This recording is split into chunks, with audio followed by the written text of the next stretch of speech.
Olá, hoje vamos analisar juntos um ponto assim nevrálgico para quem trabalha com contratações públicas. A habilitação na nova Lei de Licitações, a Lei 14.133 de 2021. Isso aí. Temos aqui um material bem interessante do Zenit Blog, referências ao Manual da AGU e, claro, a própria lei. Nosso foco hoje vai ser desvendar dois aspectos que, olha, sempre geram debate: a qualificação técnica e a regularidade fiscal, social e trabalhista. É uma fase decisiva, né? Sem dúvida nenhuma. A habilitação funciona como um filtro, né? É o momento de verificar se o licitante tem de fato condições de entregar o que está prometendo e cumprir o contrato. O material da Zenit destaca bem isso. Uhum. E a lei divide essa análise em várias frentes, né? Tem a jurídica, fiscal, social, trabalhista, econômico-financeira e a técnica. Hoje a nossa missão aqui é mergulhar nos detalhes da qualificação técnica e daquela trinca fiscal, social, trabalhista, já com as regras novas da 14.133. Perfeito. Então, vamos começar pela técnica, que parece ser onde, às vezes, o negócio complica mais, né? Olhando o artigo 67 da lei, não é uma coisa só, parece que tem umas camadas diferentes de avaliação. Como é que funciona isso? Exatamente. O artigo 67, ele separa bem as coisas, sabe? Aborda duas perspectivas que se complementam. A primeira delas é a qualificação técnico-profissional. Certo. Aqui a gente olha para a pessoa física, para o profissional que vai ser, digamos, o cérebro técnico por trás da execução. A comprovação que se exige, normalmente, é um atestado de responsabilidade técnica. Ah, o famoso atestado. Isso. Esse documento tem que mostrar que aquele profissional já fez trabalhos parecidos, com características semelhantes ao que está sendo licitado agora. E um detalhe assim essencial: ele precisa ter o registro ativo no conselho de classe dele. Uhum. Por exemplo, CREA para engenheiros, CAL para arquitetos e por aí vai. E está bem claro lá no inciso I do artigo 67. Entendi. E a outra perspectiva? A segunda é a qualificação técnico-operacional. Aí o foco muda. É na empresa, na pessoa jurídica. A administração vai investigar a capacidade operacional da organização como um todo. Da estrutura da empresa mesmo. Exato.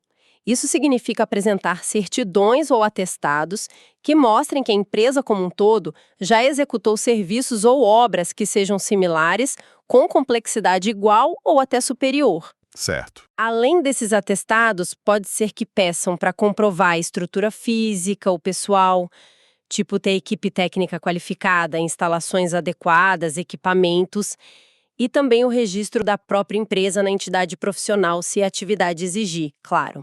Essa parte está no inciso 2 do 67, também é bem comentada nos materiais de referência. Entendi. Então é uma análise dupla, no CPF do responsável técnico e no CNPJ da empresa. Mas, falando desses atestados de capacidade, aqui que muita gente reclama, né? Dizendo que a administração às vezes pede quase um clone de um serviço já feito. A nova lei colocou algum freio nisso? Porque a sensação era de que isso limitava demais a competição. Colocou sim, e de forma bem explícita, viu? Esse é um ponto onde a 14.133 tentou trazer mais racionalidade e justamente ampliar a competição, como você falou. O artigo 67, lá nos parágrafos 1º e 2º, ele bota limites bem claros para evitar abusos. Que bom. Quais são? Primeiro, a exigência de atestado só pode ser feita sobre as parcelas de maior relevância ou valor significativo do objeto. Ah, não é sobre tudo. Não é sobre tudo. E a própria lei define o que é isso. São aquelas partes que sozinhas representam 4% ou mais do valor estimado total do contrato. Ou seja, nada de ficar pedindo atestado para cada detalhezinho. 4%. Entendi. Segundo ponto, mesmo nessas parcelas relevantes, essas acima de 4%, a quantidade mínima que o atestado precisa comprovar não pode ser maior que 50% do que está previsto na licitação atual. Metade, então. Metade. Por exemplo, se a licitação é para construir 10 quilômetros de uma estrada, o atestado exigido não pode ser de mais de 5 quilômetros de uma estrada similar que a empresa já tenha construído. Faz sentido. E terceiro, um ponto muito importante, é proibido mesmo, exigir que os atestados sejam de um local específico ou de um período de tempo determinado. Ah, isso é ótimo. Acaba com aquela coisa de só vale atestado da região X. Exatamente. Aquela prática de só aceitar atestado de obra feita na região metropolitana ou nos últimos 2 anos, por exemplo, não pode mais. A intenção clara da lei é focar na capacidade real que a empresa demonstrou, não em barreiras geográficas ou temporais que, muitas vezes a gente sabe, só serviam para direcionar a licitação. É uma mudança fundamental para abrir o leque de competidores. Nossa, isso realmente muda o jogo. Força a focar na competência de verdade, né? E não na conveniência geográfica ou algo assim. Mas e se a empresa for estrangeira? Ou se o contrato não for de engenharia, tipo um serviço complexo de TI, por exemplo? A regra do atestado ainda é a mesma? Ótimas perguntas. Para serviços que não são de engenharia, como esse exemplo de TI que você deu, o parágrafo 3º do artigo 67 dá uma flexibilidade. Ele diz que a administração pode, é uma possibilidade, não obrigação, e se tiver regulamentação para isso, aceitar outras provas de conhecimento técnico e experiência no lugar do atestado tradicional. Interessante. E as estrangeiras? Para empresas estrangeiras, o parágrafo 4º é claro. Atestados emitidos lá fora são válidos, sim, desde que venham com tradução juramentada para o português, claro, e que não haja nenhum indício de que a entidade que emitiu o atestado não seja confiável. Uhum. E ainda tem o parágrafo 5, que é mais específico e trata de como aproveitar atestados quando a empresa participou de consórcios antes. Ele detalha como essa experiência é dividida e computada para cada empresa que estava no grupo. Certo, a parte técnica tem suas regras, suas nuances, mas parece que agora está mais balizada, digamos. Mas a capacidade de uma empresa não é só técnica, né? Ela precisa estar com as contas em dia, cumprindo as obrigações todas. Como é que a nova lei trata da habilitação fiscal, social e trabalhista, que o artigo 68 junta tudo isso? Exato. A saúde geral da empresa é super importante. O artigo 68 consolida essas verificações. Basicamente, o licitante tem que provar que está limpo na praça em várias frentes. Primeiro, a regularidade fiscal. Tem que comprovar que não deve tributos federais, estaduais ou municipais. Isso está nos incisos 1 e 2. Ok, impostos em dia. Isso. Segundo, a regularidade social. Tem que estar em dia com a Seguridade Social, o INSS, e com o Fundo de Garantia por Tempo de Serviço, o FGTS. Isso está no inciso 4. INSS e FGTS, certo. Terceiro, e muito importante, a regularidade trabalhista. Isso está no inciso V. E como se comprova isso? Apresentando a certidão negativa de débitos trabalhistas, a famosa CNDT. Ah, a CNDT, essencial. Essencial. Ela atesta que a empresa não tem dívidas reconhecidas pela Justiça do Trabalho. Como o manual da AGU até lembra, a CNDT já era exigida antes, mas agora está lá cravada na lei nova. Entendi. E tem mais alguma coisa nesse bloco? Tem sim. Por último, mas não menos relevante, o inciso 6 exige uma declaração. A empresa tem que declarar que cumpre a norma da Constituição que proíbe o trabalho de menores em condições ruins, insalubres, perigosas, trabalho noturno. E qualquer trabalho antes dos 16 anos, a não ser como aprendiz a partir dos 14. É o cumprimento do artigo 7º, inciso 33 da Constituição. Nossa, é uma bateria completa de certidões e comprovações.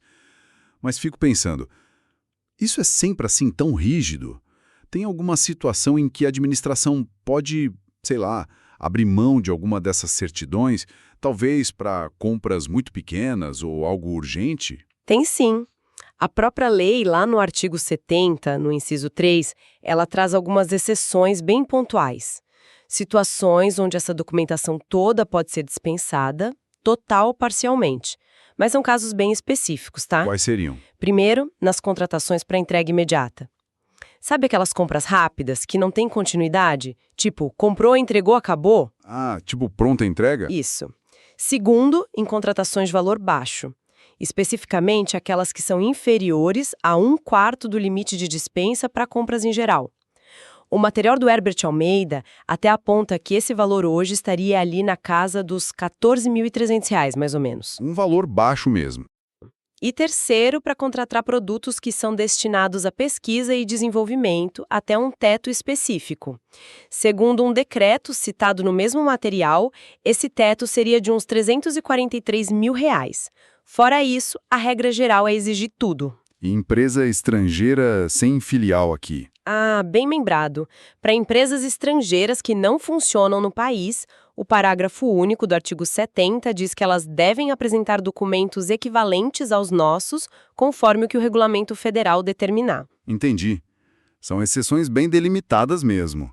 Levando tudo isso em conta, as regras técnicas, as fiscais, trabalhistas, o que isso significa no dia a dia? Que cuidados, que armadilhas os gestores públicos precisam evitar quando vão escrever o edital e que sinal de alerta os licitantes devem ter? Excelente ponto. Vamos tentar conectar as pontas e traduzir isso em conselhos práticos. Para os gestores públicos, eu diria que a palavra-chave é equilíbrio e objetividade. É fundamental definir os requisitos de habilitação de forma clara no edital, né? Seguindo o princípio do julgamento objetivo, que está lá no artigo 11, mas, ao mesmo tempo, sem criar barreiras que restringam a competição sem um motivo justo. Sem exagerar na dose. Exato. Nada de exigências que acabem direcionando para uma marca ou para um fornecedor específico. O manual da AGU, inclusive, é bem claro sobre isso, sobre a vedação à indicação de marca, a não serem situações muito justificadas. Certo. E quanto aos atestados técnicos? Aí o cuidado tem que ser redobrado para respeitar os limites da lei, só exigir das parcelas relevantes, aquelas acima de 4%, limitar a quantidade a 50% no máximo e, importantíssimo, sem restrição de local ou de tempo. Isso está lá no artigo 67, parágrafos 1º e 2º. Qualquer coisa fora dessa linha precisa de uma justificativa técnica muito boa, muito robusta lá dentro do processo administrativo. A jurisprudência do TCU, como o manual da AGU menciona, sempre foi bem rigorosa com essa necessidade de fundamentar bem qualquer exigência. O foco tem que ser sempre buscar a proposta mais vantajosa para a administração e não eliminar competidores por detalhes que não são essenciais. E para quem está do outro lado do balcão, tentando vender para o governo, quais seriam as dicas? Para os licitantes, a dica número 1 é organização prévia. Olha, ter toda a papelada fiscal, social, trabalhista sempre em dia, organizada, fácil de achar. Isso economiza um tempo precioso e evita perder uma licitação por causa de uma certidão que venceu ontem. A burocracia pega, né? Pega. Além disso, é crucial ler o edital com muita atenção e analisar com olho crítico as exigências de atestados técnicos. Estão pedindo mais que 50%? Estão restringindo a localidade? Estão exigindo atestado por uma parte que nem é tão relevante assim no contrato? Se parecer excessivo, se parecer fora da lei, a empresa tem que questionar formalmente, pedir esclarecimento ou até impugnar o edital. Conhecer essas regras é uma ferramenta de defesa importante. Faz todo sentido. E tem um ponto crítico que às vezes o pessoal esquece. Habilitação não é só uma foto tirada no dia da licitação. O artigo 92, lá no inciso 16, deixa muito claro. A empresa que ganhou e foi contratada, ela tem que manter todas as condições de habilitação durante toda a execução do contrato. Ah, então não basta estar regular só para ganhar. De jeito nenhum. A regularidade fiscal, a trabalhista e a própria capacidade técnica, elas precisam ser mantidas válidas, mês a mês, ano a ano, até o contrato acabar. Não pode relaxar depois que assinou. Nossa, esse ponto da manutenção das condições, especialmente as trabalhistas, me parece bem delicado. Porque se a empresa contratada falha no meio do caminho, por exemplo, deixa de pagar salário, não recolhe os encargos, quem é que arca com esse prejuízo? A administração pode ser chamada para pagar essa conta? Pode. E esse é um dos maiores riscos na gestão de contratos, principalmente aqueles de mão de obra terceirizada, sabe? O artigo 121 da lei, ele diz que a responsabilidade primária, a principal pelos encargos trabalhistas, fiscais, previdenciários, é do contratado, ponto. Certo, a responsabilidade é da empresa. É dela. Contudo, o parágrafo 2º desse mesmo artigo, e isso está bem alinhado com o que o STF entende e que o manual da AGU cita, ele abre a porta para a responsabilidade subsidiária da administração pública. Subsidiária? Como assim? Significa que se o contratado não pagar e sumir, por exemplo, a administração pode ter que pagar no lugar dele. Mas isso só acontece se ficar comprovado que a administração falhou em fiscalizar o cumprimento dessas obrigações pelo contratado. É a famosa culpa in vigilando. A culpa por não ter vigiado direito? Exatamente, a culpa por não ter fiscalizado como deveria. Por isso, especialmente nesses contratos que envolvem muita gente, de dedicação exclusiva de mão de obra, o artigo 50 reforça que a administração tem o dever de fiscalizar de perto. Verificar se o salário está sendo pago, férias, 13º, se o FGTS e o INSS estão sendo recolhidos direitinho. E como fazer isso na prática? A lei até dá algumas ferramentas para tentar diminuir esse risco, né? Como exigir que a empresa mantenha uma conta vinculada, onde os valores dos encargos ficam meio que bloqueados. Ou então, condicionar o pagamento da fatura mensal à comprovação de que os salários e os encargos do mês anterior foram pagos direitinho. É o chamado pagamento pelo fato gerador. Isso está previsto lá no artigo 142. São mecanismos para tentar proteger a administração e, claro, principalmente os direitos dos trabalhadores envolvidos. Uau, quanta coisa envolvida nisso. Então, resumindo um pouco, a habilitação técnica ficou mais objetiva, né? Com limites claros para os atestados, lembrando, parcelas acima de 4%, quantidade até 50%, sem barreiras de local ou tempo, para tentar fomentar mais a competição, e separando bem a análise do profissional e da empresa. Isso. Já a parte fiscal, social e trabalhista exige um check-up bem completo da regularidade da empresa, com a CNDT sendo uma peça fundamental aí. Exatamente. E o mais importante que você falou, a vigilância não pode parar na assinatura do contrato. A fiscalização tem que ser contínua, principalmente das obrigações trabalhistas, porque senão a conta pode chegar para a própria administração lá na frente. Perfeito. E essa necessidade de não só verificar os documentos lá no começo, na licitação, mas de acompanhar se a capacidade e a regularidade se mantém ao longo do tempo, isso nos leva a uma reflexão final, talvez. Qual seria? Será que os mecanismos que a gente tem hoje para fiscalizar os contratos, como essa conta vinculada ou análise de documentos todo mês, será que eles são realmente suficientes? São eficazes para garantir na prática que aquela capacidade técnica e, principalmente, a saúde trabalhista e fiscal que a empresa mostrou lá na licitação continuam intactas em contratos que às vezes duram anos, são complexos? Boa pergunta. Como é que a administração pode ir além dessa conferência de papelada e ter uma certeza maior de que o interesse público está sendo protegido durante toda a jornada do contrato? Como evitar aquelas surpresas desagradáveis lá no final, tipo uma condenação por culpa em vigilando? Fica aí a provocação sobre a efetividade desse acompanhamento depois que o contrato já está rolando.